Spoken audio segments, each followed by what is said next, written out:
Poi crossers. These were really the first intermediate poi tricks that I ever learned way back in the day, and they're still a favorite. But how exactly do you learn how to do them? Well, I got you covered in this tutorial.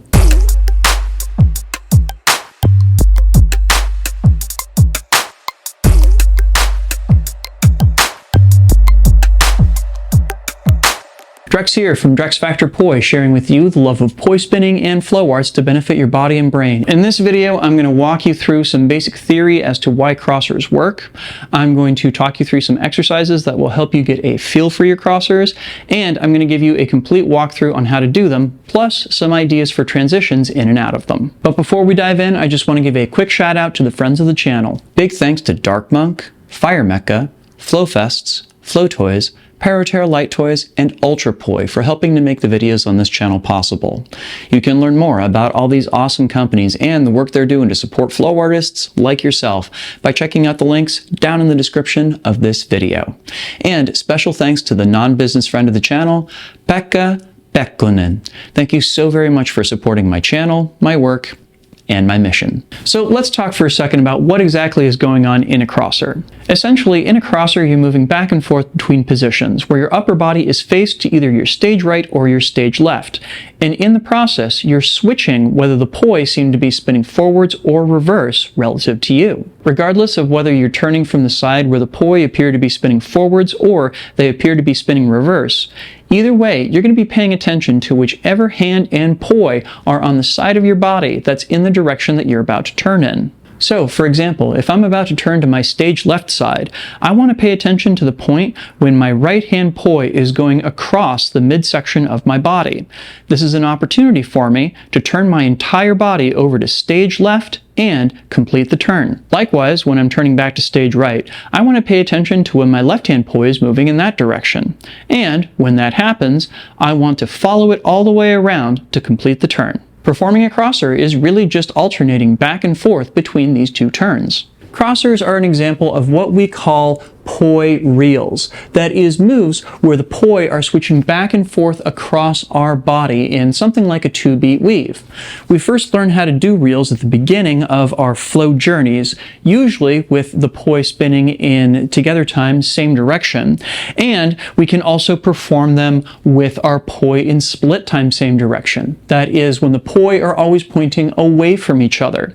Crossers are a specialized case of this, where we have our arms crossed as we're performing one of those split time same direction reels. And that also means that we have a little bit of a challenge, because in this case we can no longer use the entirety of our arms, wrists, and hands to keep the poi in plane. Instead, we have our arms in what I like to call a reduced mobility space. That is a space where we only have our wrists and hands to guide the poi through the air. And in order to get down crossers, we have to learn how to maintain plane control in one of these reduced mobility spaces.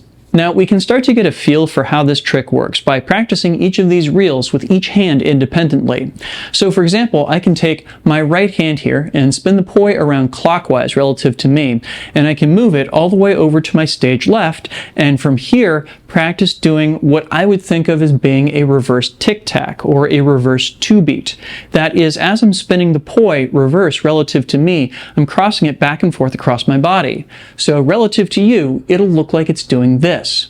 Now, with it over on my left hand side, I'm going to bring my hand closer and closer to my left shoulder until I can reach out and actually touch it. Now, you'll note when I start touching that shoulder, it means I'm going to have to start moving my body back and forth to help keep the poi moving. I can do the same thing with my left hand here, reaching all the way over to my stage right and practicing doing a forwards tic-tac. Again, relative to you, it's going to look like this, where it crosses back and forth across you.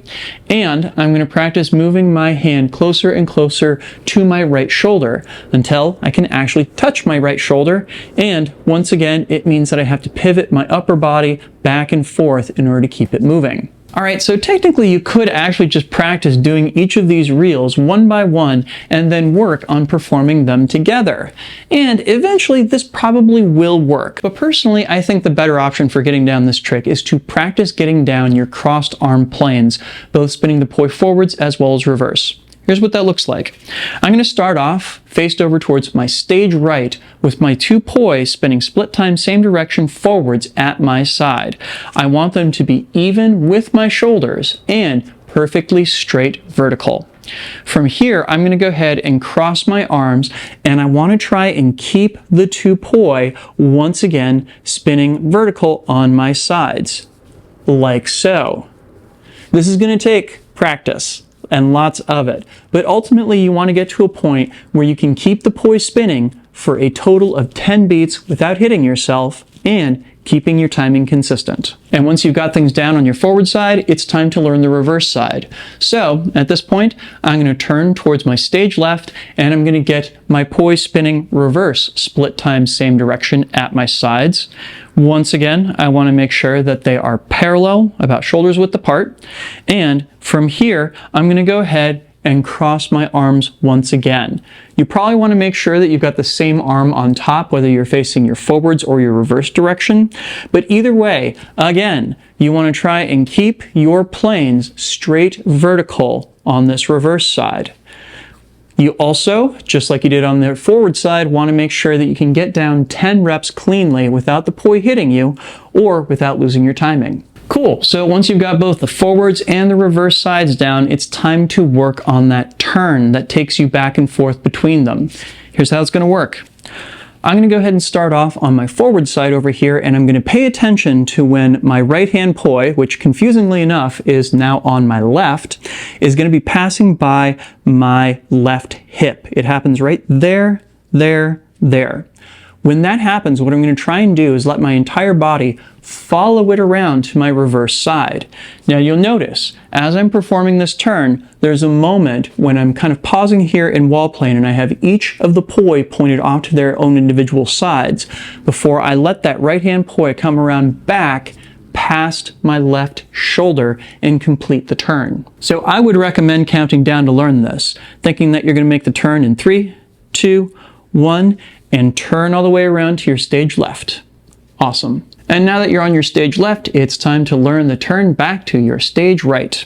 So, as that left hand poi, which again confusingly enough is now on my right side, is going up and over my shoulder, I am going to turn with it, and again for a moment I'm going to have the 2 poi out in wall plane here, pointed away from each other, before I let the left hand poi go down past my right hip. So all together here, I'm going to count down 3, 2, 1, and follow it all the way around to my stage right. So you want to work on going back and forth between these 2 sides, counting off 3, 2, 1, turn to stage left, and 3, 2, 1, turn to stage right. 3, 2, 1, turn to stage left. 3, 2, 1, back to stage right. When you can do 10 reps of that comfortably, you want to go down to only doing 1, 2, and 1, 2, 1, 2, and 1, 2. And then you want to go down to just doing a single beat on each side, thinking 1, turn, 1, turn, 1, turn, 1, turn. And once again, when that gets to feel comfortable, you're going to think that you're just going to swap off immediately. Follow the right, follow the left, follow the right, follow the left. And when you get to that point, congratulations, you are doing a crosser. Nicely done. So I will say, when I see people learn crossers and have things go wrong, it's usually one of 2 problems, and here's how to fix them. So first and foremost, a lot of people when they learn how to do their crossers kind of move their bodies around a little too much like this. This is really helpful if you're, say, going to learn a straightjacket instead of a crosser, but really isn't necessary for a crosser itself. And really what this comes down to is the person is just trying to put a little bit too much movement into this. Really, when you're performing crossers, you should just be able to pivot your upper body back and forth right in place like this. You don't need level changes in order to get there. And yes, I know it's me of all people telling those of you out there not to put a level change in, but with crossers, you really don't have to. So if you are one of these that is going around in big circles like this, try to minimize your movement and instead do just a focus shift with your head and shoulders. Stage right, stage left, stage right, stage left, and keep your shoulders level the entire way through. The other thing that I see happen is people will get into this kind of position right here where they have their planes kind of a little wonky on diagonals. And this springs from not committing to keeping their hands tucked up tight next to them. Something goes wrong as they're going through the turns where they try to keep their arms pushed away from themselves in order to avoid the poi hitting them. The solution to this one, honestly, is to spend more time practicing with your arms crossed and really settle into having both of your arms in contact with your chest.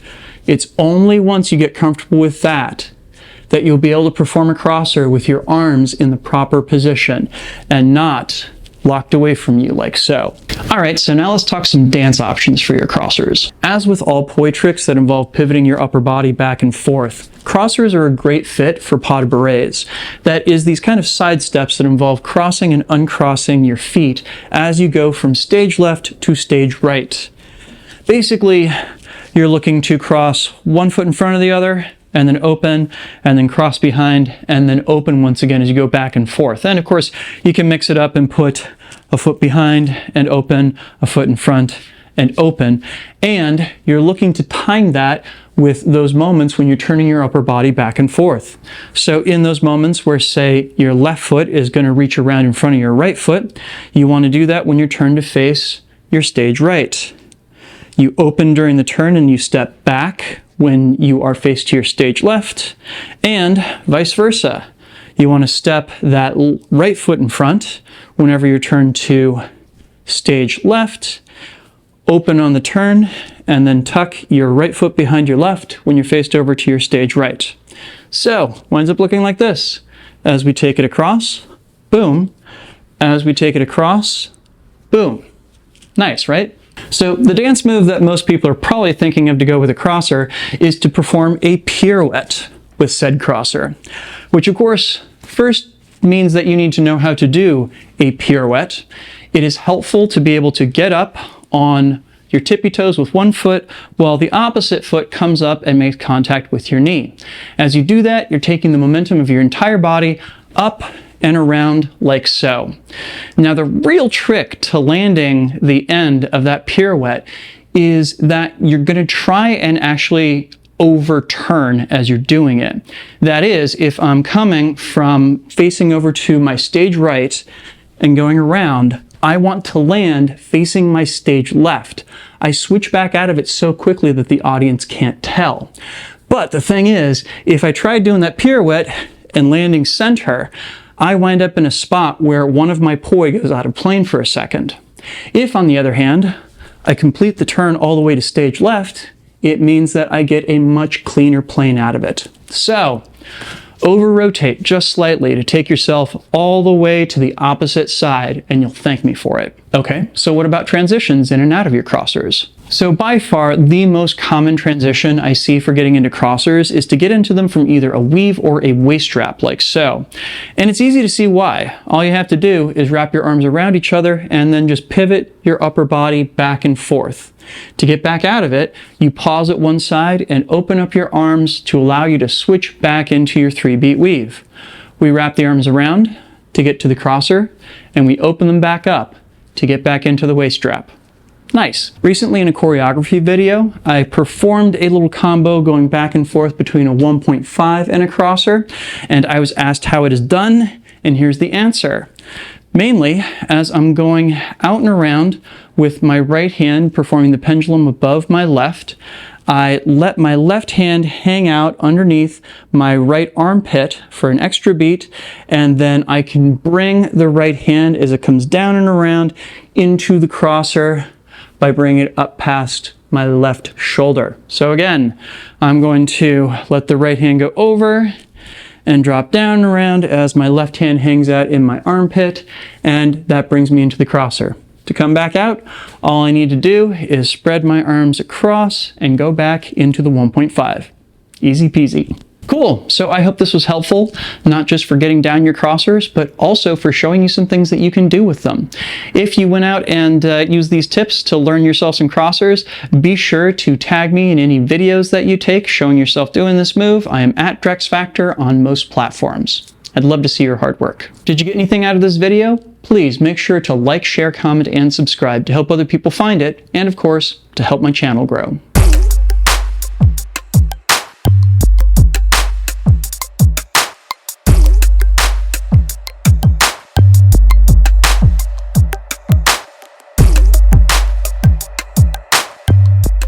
This video would not be possible without my amazing supporters on Patreon. In particular, I'd love to give a shout out to my Flow patrons who are listed on screen right now. Thank you all so much. You rock. And if you would like to get your name in the credits or access to a host of other awesome rewards, you can do so by checking out my Patreon over at patreon.com/DrexFactorPoi. I will include a link to it down in the description or up in the cards. Be sure to help support my work and my mission, and we'll all spread the love of flow throughout the world together. And if you already have your crossers down and would like to check out a move that those crossers are helpful in getting down, I will go ahead and link to a tutorial for the Nevisol body tracing hybrid that I did just a couple weeks ago up here on screen as well as down in the description. Thank you so much for watching this video. Make sure to get out and flow yourselves today, and I'll see you with a new video real soon. Take care now. Peace.